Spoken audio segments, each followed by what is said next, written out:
PTMreview.com here with Retro Rampage podcast. We've had a little bit of a sabbatical. That's always good. To sort of refresh and rewind the gears, so to speak. I moved and went through a lot of life transitions. I didn't get a sex change. Just big changes and leaps in my personal life. Should have. I should have. I'd be a whole lot fucking cooler right now and popular if I had a sex change. I tell you what. Yeah. We always risk getting political on this old video game podcast, but let's just say I don't have the friends Bruce Jenner has, or Caitlyn Jenner, or whatever. Whatever. But anyway, on gaming though, there's been a lot that's been going on this past. Has it been over a month or has it been 2 months? How long was this break? A month? Oh man, it was a while. Nah, okay, I think I've been here getting settled for about a month, and it was probably a couple weeks before that. So yeah, it's somewhere between 1 and 2 months. A lot's happened, especially in the world of our favorite topics. Certain big name developers like Capcom and Konami. We'll definitely get into that in a couple of other episodes here. But the first thing I want to talk about is the release of the Super Mario Maker. Have you played it yet, Zach? I still haven't got to. Okay, now I haven't bought it either. I'm gonna buy it Friday probably because I haven't had time to even justify buying it. But I'm excited. Yeah, it's one of those games I don't even want to rent it. I just want to buy it because I know I'm gonna buy it anyway. So if I rent it, I'll end up paying more for it. At first, it was always a neat concept and it was always a really appealing idea. But I think at first I was kind of teetering. We're like, this looks awesome. And I'm probably going to buy it regardless, but it also still kind of looks like something I'll have fun for like a night with, and then probably never play again. Because at first I'm like, I have no desire of building levels. I'll probably just, have some fun playing through other people's levels. Now that it's been out almost a week, there's been over 1 million custom stages uploaded to the servers, and they're all over YouTube. And so I've been watching those, and I've been really getting a real taste of how in-depth it is, and it gets me excited for it. Like, I don't think it's going to be a flavor of the night type game.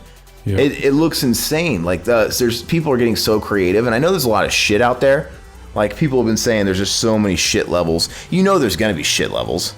Oh yeah, of course. There's going to be absolute garbage. But the system they have is really cool. How people can have a voice and rate your episode, rate your level. And there's a comment system, so like the higher rated, the higher the likes or whatever your level gets, the higher ranking it's going to be. So I mean that gives you incentive to make a level and make a good one. It almost makes me want to make a level now. Yeah, I'm definitely gonna try. Yeah, you want to get high in the ranks, man. Yeah. But even so, man, it's just I'll probably still fiddle with making levels, but really, I'm just excited to play other people's. But the thing is like at first I'm like, it's kind of gimmicky. How good are they really going to be? But after I've watched some of these videos on YouTube, some of these fucking levels look fun as shit. Yeah. It's like I could have a blast with this. I mean, people have gotten really creative, and I think they're only going to continue to get more creative. People have designed Mario stages in the form of Metroid levels. Yeah. Mega Man levels. And I saw one that was like a recreation of the first dungeon in Zelda. Yeah. It's like people are making, and it's it's completely in Mario stuff, but they're blowing my mind on how good they're doing. They can even put those characters in there if they have the amiibos of them. Well, here's the cool thing: you don't need the amiibos. Oh, really? Everybody that has an amiibo is in the game, but you can unlock them too. You don't have to have an amiibo, which is awesome. Yeah, cool. Because I think it's really cool how not everything is available to you at the beginning. Yeah. It teaches you from the beginning, holding your hand, and it kind of makes the learning and the tutorial aspect of it a game in itself. Yeah. Like you start off with the Super Mario Brothers original stuff. Yeah. And then like the more you play through and kind of do the accomplishments, you'll gain more pieces and more stuff and eventually upgrade to Mario 3, Mario World. It'd definitely be easy to get overwhelmed if everything was unlocked right out of there.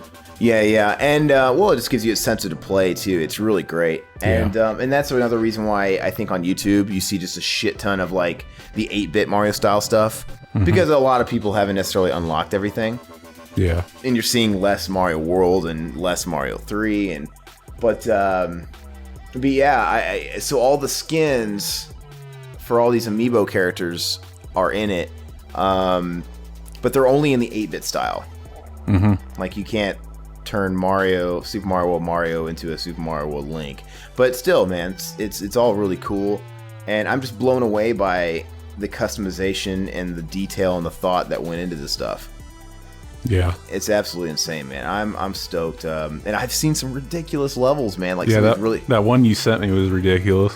Because it's like they're all like, beating him is all based on mobility and mechanics, like being in the right spot at the right time. You know, you saw like a lot of them are jumping in the air holding a turtle shell and then throwing that turtle shell into something else and bouncing off this and ricocheting off that. Yeah, it's all timing. The whole thing is like a speedrun time thing, and a millisecond off and you're fucked up. To me, that doesn't look fun, personally.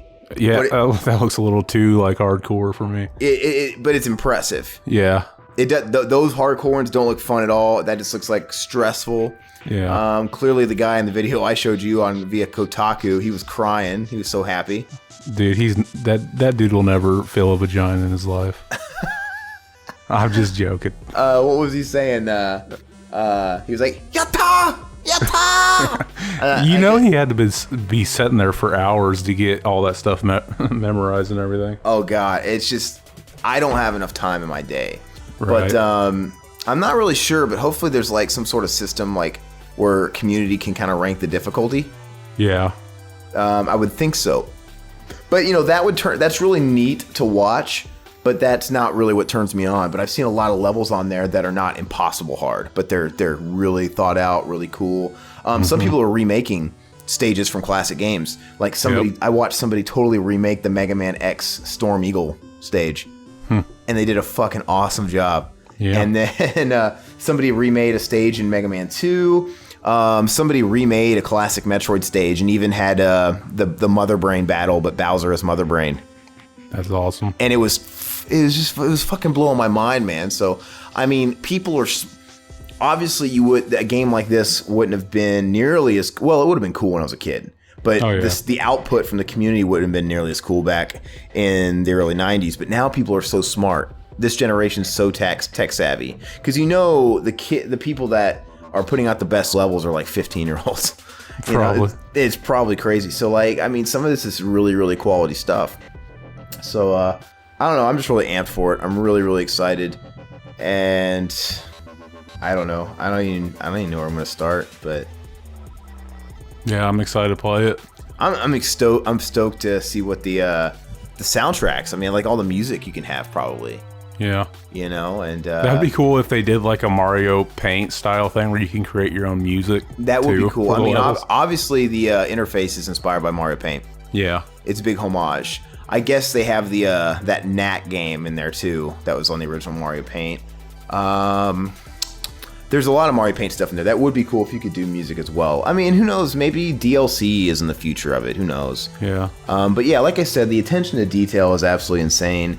Like I said, if you're in the Link skin, when you beat a level, it plays the little Legend of Zelda theme, right? Right. Instead of the Mario, and vice versa. And it gets really detailed, even with like Yoshi's and Luigi's and Roy's and Marth's and all these people. What they could do for a DLC is add Mario 2. Mario 2. Well, yeah, and I always wondered why it wasn't really a Mario game. Probably. I know, it really wasn't a Mario game, but and I know it's not. I know it's not your typical. Mario 2 moves up and down. It moves vertically a lot, opposed to just side to side. But the thing is people are still doing that with this game anyway, making Metroid levels that go up in maze-like. I think they could, and even as like DLC, if they didn't go all out, just maybe add like the actual character sprites would be cool. Yeah. And maybe just some of the things, like even if it was like a Mario 2 DLC pack, or it added like their little platforms and their grounds, maybe some of the plants you pull up, and just little things, and maybe I don't know, just kind of some of those mechanics like jumping on. Yeah. I mean, picking them up. I wonder if people might actually go ahead and recreate the original Mario 2 that was released in Japan only. It'd be crazy. I wonder if Dude, people are gonna get so creative with this. Like, what if people recreate Mario 2 with Mario 3 stuff? Yeah, they could. awesome. They could sit there and make like a Mario 2, try their best to recreate these stages and different. I mean, people are wowing me, and like I said, they're only gonna get more tech savvy. I mean, I don't even know if like you could even. I don't know where the possibilities end, but it's a lot of fun. I'm stoked to play it. I'm stoked and I'm scared to play it because I don't want to. Yeah. Did I read that that's also coming out for the 3DS too? Is it? I heard that.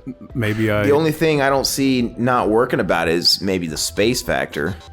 But but I mean, if maybe it's not that big of a deal, space, because everything you're doing is on bandwidth. It's online. You're playing all these levels and stuff. So I don't know. Hypothetically, I think you totally could do it, but I don't know. I think it's cool, and it always sucks because like. I know it's a big hit for Nintendo. I guess it's selling like shit over it, like great in Japan, and I don't think the numbers are out for America. But I did notice that I went to Best Buy and Walmart; they were sold out. Yeah. So that tells you whatever. But it sucks that these really high-selling IPs like that are still not enough to bring the Wii U out of the trench. It'll keep it moving along. Like, thank God for their IPs.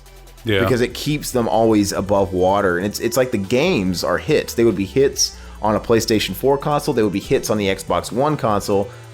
It's just that third-party support, man. But if there was more Wii U's in people's hands, I really think this game would almost be a phenomenon. I mean, because I mean, it's like I said, over 1 million levels have already been uploaded. That's insane. Yep. And like I said, I know it's going to drive us crazy on Let's Players on YouTube for a long time now. It's going to be like, it's all we're going to fucking see. Yep. But I'm not bored of it yet. But did you play the Mega Man Legacy Collection? Did you get your hands on No, that? I didn't play that one yet. Okay, they did something kind of similar where they made these remixes of levels that you can play through, and you can like vote them and stuff like that, and watch people's replays and stuff like that. Oh, really? Yeah, that's pretty cool. I didn't play with it a lot. I've been playing through the games again. You know, something else that that Mega Man Legacy Collection, like I said, we kind of bitched about that a little bit, but then we found out the price point was not bad at all. It's like, and they included enough of a new thing to attract. It was actually pretty cool. And that's what I like about Mario Maker 2 is it's a game that's, I think, absolutely worth the $60 price tag. Yep. I mean, there's so much to it and so much detail. Like, honestly, they don't owe anybody any DLC. Yeah. They really fucking don't. Because they've given you everything. I picture a company like EA or somebody else putting this game out. Everything that this game already comes with would be DLC that would be scattered along the next 5 years. Yeah. If it was another company, you would start with like the original Super Mario Brothers, and then you'd have to download like the Mario 3 pack, and you have to download the Mario World pack, and you'd have to download these amiibo skins, all these other characters. You have to. I mean, can you imagine how much money? I mean, it's like a Microsoft fucking gold mine, this game. Can you imagine how much fucking microtransactions all this shit would cost? It's insane. Yeah. So it kind of got me to thinking about the price points of games. I mean, it's really nothing old, but it's always blown my mind that games as vast and replayable are retailed at the same price of games that take you like an hour to run through. Yeah, exactly. And I never understood that. I mean, I know these days they come out with some games, some titles that are a little cheaper from the get-go. But I mean, like, you take a game like Skyrim or a game like Mario Maker where you can invest hours and hours and hours and hours and hours. And then you have games where people like play the Uncharted series. Yeah, the Uncharted series. And I know I'm gonna get flamed for this, but like Uncharted and Last of Us, I know those games are probably good and the stories are great, but they're more of a cinematic affair. Yeah. It's like for the most part, the average AAA title is only about 5 hours nowadays. It's a cinematic affair. It's like those games might be cool, but you're watching an interactive movie, and like a lot of movies, you've seen it, you've done it once it's over, and then people go trade it in for the next 5-hour adventure movie they want to watch. And so like I can't. What was that game people were mad about when they found out it was 5 hours? The Order or whatever. I can't. And I still haven't played that. It's a PlayStation 4 game. And I'm not mad at some games work very well short. Oh yeah, they're fine. But like it just blows me away that the price points stay the same. I think any game that's worth a damn, you shouldn't be wanting to trade it in. Yeah. That's my opinion. I think all games should strive to be replayed. You should want to take a game and put it in your library. I mean, just out of the gate, Super Mario Maker, does that come off like the type of game that people are going to start returning to GameStop in a week? No. It's just not one of those games. And none of Nintendo IPs are like that. I mean, I know some people still do, but so that's always blown me away. And then you have a beef with and you made a good point about games that are now available to download. That's now the big hot thing. Mm-hmm. And they cost the same amount. They cost the same. Yeah, I remember my cousin told me he got a Destiny when it came out. It was $60, and I was like, "Wait, didn't you download that?" And he's like, "Yeah," and I was like, "It's the same amount as the physical copy. How does that make any sense? They're cutting out the middleman completely. Like Walmart isn't taking a cut. You know, they're not spending money for the packaging and all that. The discs." It's the suggested retail value, so I guess, when you're on the PSN network or whatever, technically they're their own retailers, so I guess they have every right to, but they have every right to also back it a little bit, drop that price a little bit. Yeah, and if they shortened it, more people would buy it digitally. Whenever it's the same amount, most people are like, well, I might as well just pay the same amount and be able to hold it in my hand. And maybe they don't want to do that because they don't. Maybe getting rid of the physical copies altogether wouldn't be good so fast. I mean, I get it. It costs money to print things and ship things and the whole distribution and stuff. But I mean, if overnight they just got rid of physical copies, I don't know how that would work either, because it would suck, man. Because our consoles only have so much hard drive space. Yeah, exactly. That doesn't seem to sway them though. They're just like, oh well, if they want more, just delete a game you have, and if you want to replay it, you'll have to re-download it. Take a whole day to delete and re-download a game, because these games are so massive, man. They're just so big. That's why I'm not a huge. I still don't. I mean, I have some downloaded games, but it's stuff. The only games I've bought downloaded is the games that are only downloadable. Yeah, I mean, I have those, and I have games that have been free due to being a PS Plus member, and stuff that was just ridiculously cheap to not get it. But other than that, I mean, I get physical all the way. But that's what the ladies tell me anyway. Yeah, I don't know. I just never understood it. I mean, I know there's business to it. They could sit there and say, well, the money that we're saving, we got to pay for bandwidth, we got to pay for, all that stuff, servers and stuff. And that's probably true too. But I don't know. And then maybe they could very well consider it a convenience fee, because a lot of people find it very convenient not to have clutter in their house and have to go to a store to buy their stuff. They can do it from their own home, so they could just be justifying it as convenience. Yeah, but it's not convenient for me, damn it. I don't like it. But it doesn't bug me anyway. It doesn't bug me either. As long as I have access to physical stuff, I'm cool. Yeah. But that'll suck if they just at one point decide that they're never gonna print physical stuff. It's getting there. Yeah. I mean, like I said, it's going that route. It kind of seems like they don't want you to own your favorite movies anymore. They want you to have to stream it whenever you want to watch it, so that they get some kind of percentage or something, Yeah. Like how Netflix has to pay for rights to movies and all this stuff.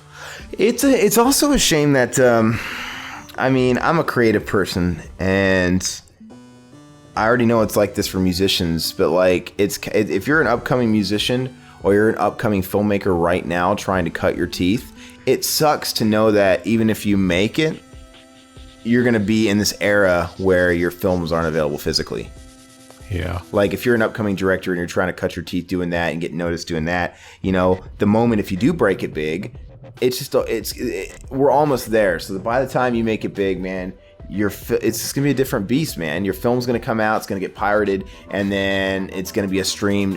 There's no more owning. There's no more movie shelves.